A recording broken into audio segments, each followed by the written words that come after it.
ഉത്തിതനായ ഈശോയിൽ ഏറെ സ്നേഹമുള്ളവരെ, ഉയർപ്പ് ഞായറിൻ്റെ 3-ാം ആഴ്ചയിലേക്ക് നാം പ്രവേശിച്ചിരിക്കുകയാണ്. സഭാമാതാവ് ധ്യാനത്തിനും വിചിന്തനത്തിനുമായിട്ട് നൽകുന്ന സുവിശേഷ ഭാഗം പത്രോസ് അജപാലകൻ എന്ന യോഹന്നാൻ്റെ സുവിശേഷം 20-ാം അധ്യായം 15 മുതലുള്ള വാക്യങ്ങളാണ്. ഈ സുവിശേഷത്തിൽ നല്ല ഇടയനായ ഈശോ ഇടയധർമ്മത്തിലേക്ക് പത്രോസ്ലിഹായെ പരിശീലിപ്പിക്കുന്ന രംഗവും ഒരു ഇടയൻ്റെ മനോഭാവം എപ്രകാരമായിരിക്കണമെന്ന സന്ദേശവുമാണ് പ്രധാനമായിട്ടും നൽകുന്നത്. ഞാൻ നിങ്ങളുമായിട്ട് പങ്കുവയ്ക്കുക. പത്രോസിനെയാണ് ഈശോ ആദ്യമായി തൻ്റെ ശിഷ്യൻഗണത്തിലേക്ക് സ്വീകരിക്കുന്നത്. തൻ്റെ പിതാവിനോടൊത്ത് വല നെയ്തുകൊണ്ടിരിക്കുന്ന പത്രോസിനെ ഈശോ തൻ്റെ ശിഷ്യനായിട്ട് സ്വീകരിക്കുകയും തൻ്റെ പരിചിതം അത്രയും തൻ്റെ കൂടെ നടത്തി പത്രോസിനെ ക്രിസ്തു അനുഭവത്തിൻ്റെ ആഴങ്ങളിലേക്ക് നയിക്കുകയും ചെയ്തു.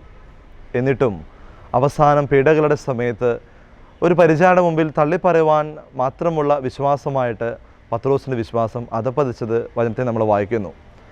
ഈശോയുടെ മരണശേഷം പ്രതീക്ഷ കൈവിട്ട് ഉപേക്ഷിച്ച് കളഞ്ഞ വള്ളവും വലയും അന്വേഷിച്ച് തിരിച്ചു പോകുന്ന പത്രോസിനെയും വചനത്തിൽ നമ്മൾ കണ്ടുമുട്ടുന്നുണ്ട്.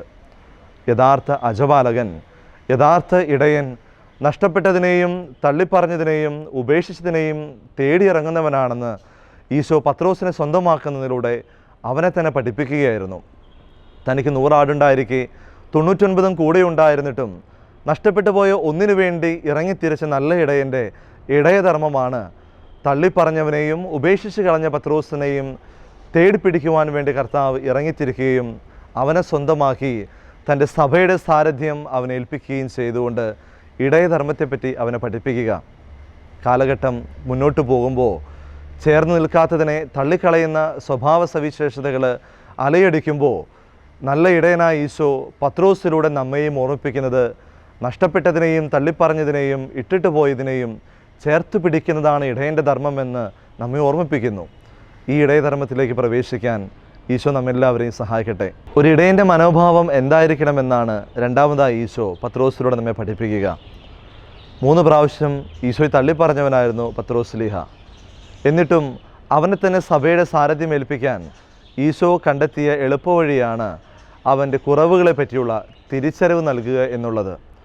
3 പ്രാവശ്യം തള്ളിപ്പറഞ്ഞതിനെ പരിഹരിക്കാനായി 3 പ്രാവശ്യം തൻ്റെ സ്നേഹത്തെ ഏറ്റുപറയിപ്പിച്ചുകൊണ്ട് യഥാർത്ഥ ക്രിസ്തു സ്നേഹത്തെയും തൻ്റെ അയോഗ്യതയെ പറ്റിയുള്ള തിരിച്ചറിവും ഈശോ പത്രോസിന് ആ ചോദ്യങ്ങളിലൂടെ നൽകുകയാണ്. 3 ചോദ്യങ്ങൾ ചോദിക്കുന്നതിലൂടെ ഈശോ തൻ്റെ സ്നേഹത്തെ അവനിൽ നിന്ന് മനസ്സിലാക്കാനായിട്ട് പരിശ്രമിക്കുന്നു. ആദ്യത്തെ 2 ചോദ്യത്തിനും ഞാൻ നിന്നെ സ്നേഹിക്കുന്നുവെന്ന് നീ അറിയുന്നുവല്ലോ കർത്താവേ എന്ന മറുപടിയാണ് പത്രോസ്ലിഹ ഈശോയ്ക്ക് നൽകുന്നത്. പക്ഷേ 3-ാമത്തെ ചോദ്യത്തിൽ തൻ്റെ കുറവുകളെ പറ്റിയും കുറവുകൾ തമ്പുരാൻ തിരിച്ചറിയുന്നുണ്ട് എന്നുള്ള അറിവിനെ പറ്റിയും പത്രോസിൻ്റെ മറുപടിയിലൂടെ നമുക്ക് മനസ്സിലാക്കാനായിട്ട് സാധിക്കും. കർത്താവേ, നീ എല്ലാം അറിയുന്നു, ഞാൻ നിന്നെ സ്നേഹിക്കുന്നുവെന്നും അറിയുന്നു എന്ന് ഉത്തരം നൽകുന്നതിലൂടെ തൻ്റെ കുറവിനെ പറ്റിയും തൻ്റെ കുറവ് ദൈവം അറിയുന്നുണ്ട് എന്നുള്ള തിരിച്ചറിവിനെ പറ്റിയും പത്രോസ് സ്വയം മനസ്സിലാക്കുകയാണ്. തൻ്റെ തന്നെ കുറവിനെ തിരിച്ചറിയുന്നതും ദൈവത്തിൽ ആശ്രയിക്കുന്നതുമാണ് യഥാർത്ഥ ഇടയധർമ്മമെന്ന് പത്രോസ്ലിഹ നമ്മെ ഓർമ്മിപ്പിക്കുന്നു. എല്ലാ പുരോഹിതരും ഇടയന്മാരാണ്. ബലിയർപ്പിക്കുന്ന പുരോഹിതൻ ബലി വസ്തുക്കൾ സ്വീകരിക്കുന്നതിന് മുമ്പ് തന്നെ തൻ്റെ അയോഗ്യതയെപ്പറ്റിയുള്ള വിലാപം പരിശുദ്ധ കുർബാനയിൽ ഏറ്റുപറയുന്നവനാണ്. തൻ്റെ അയോഗ്യതയെപ്പറ്റി വിലപിക്കുന്നവനാണ് ദൈവത്തിൻ്റെ കരുണയിലും കൃപയിലും ആശ്രയിക്കുവാൻ സാധിക്കുകയുള്ളൂ എന്ന് ഈശോ അതിലൂടെ പറഞ്ഞ് പഠിപ്പിക്കുന്നു. ഈശോയിൽ സ്നേഹമുള്ളവരെ, ഈ തിരിച്ചറിവായിരുന്നു പത്രോസിനെയും സഭയുടെ സാരഥ്യം ഏറ്റെടുക്കുവാൻ അവനെ ശക്തനാക്കിയത്. തനിക്കും തെറ്റുപറ്റുവാൻ സാധ്യതയുണ്ടെന്നും ആ തെറ്റ് ദൈവം തിരിച്ചറിയുന്നുണ്ടെന്നും ആ തെറ്റ് തിരിച്ചറിയുന്നതിലൂടെ അതിന് കർത്താവിൻ്റെ കൃപയോട് ചേർന്ന് പരിഹരിക്കാൻ സാധിക്കുമെന്നും അവൻ മനസ്സിലാക്കുന്നത് വഴിയായി യഥാർത്ഥ ഇടയനായിട്ട് അവൻ രൂപാന്തരപ്പെടുകയായിരുന്നു. ഇതാണല്ലോ ലൂക്കായുടെ സുവിശേഷം 19-ാം അധ്യായത്തിൽ സക്കേവൂസിൻ്റെ ഭവനത്തിലും സംഭവിക്കുക.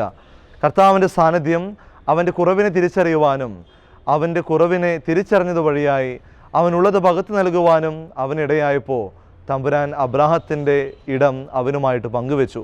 കാൽവനിയിൽ തന്നോടൊപ്പം ക്രൂശിതനായ വലത്തുവശത്തുള്ള കള്ളനും അവൻ്റെ കുറവുകളെ പറ്റിയുള്ള വിലാപം കർത്താവിനോട് പ്രഘോഷിച്ചപ്പോൾ പറുദീസ സമ്മാനമായിട്ട് നൽകി കർത്താവ് അവനെയും സ്വീകരിച്ചു. ഈശോയിൽ സ്നേഹമുള്ളവരെ, കുറവുകളെ പറ്റിയുള്ള അറിവും ഈശോ അത് അറിയുന്നുണ്ടെന്നുള്ള തിരിച്ചറിവും കർത്താവിൻ്റെ കൃപയിൽ ആശ്രയിക്കുവാൻ നമ്മെ ശക്തിപ്പെടുത്തും. ആ ശക്തിയാണ് ഇടയധർമ്മം ഭംഗിയായിട്ട് ചെയ്യുവാനും ആത്മാർത്ഥമായിട്ട് പൂർത്തീകരിക്കുവാനും നമ്മെ സഹായിക്കുക. തെറ്റുപറ്റില്ല എന്നുള്ള മിഥ്യാധാരണയാണ്, വ്യർത്ഥമായിട്ടുള്ള അഭിമാനമാണ് പലപ്പോഴും നമ്മുടെയും കാൽച്ചുവടുകളെ ഇളക്കുവാനായിട്ട് ഈ കാലഘട്ടത്തിൽ നമ്മെ പ്രേരിപ്പിക്കുന്നത്. ഇത് ഒരു ഓർമ്മപ്പെടുത്തലാകട്ടെ.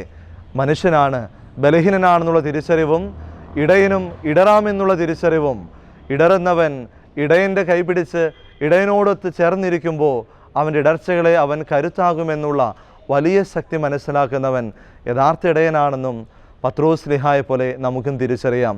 കർത്താവേ, നീ എല്ലാം അറിയുന്നുവെന്നും ഞാൻ നിന്നെ സ്നേഹിക്കുന്നുവെന്നുള്ള തിരിച്ചറിവിലൂടെ നല്ല ഇടയനായിട്ട് മാറുവാനുള്ള കൃപയ്ക്ക് വേണ്ടി നമുക്ക് പ്രാർത്ഥിക്കാം. നല്ല ഇടയനായ ഈശോ നമ്മെല്ലാവരെയും സമൃദ്ധമായിട്ട് അനുഗ്രഹിക്കട്ടെ. ആമേൻ.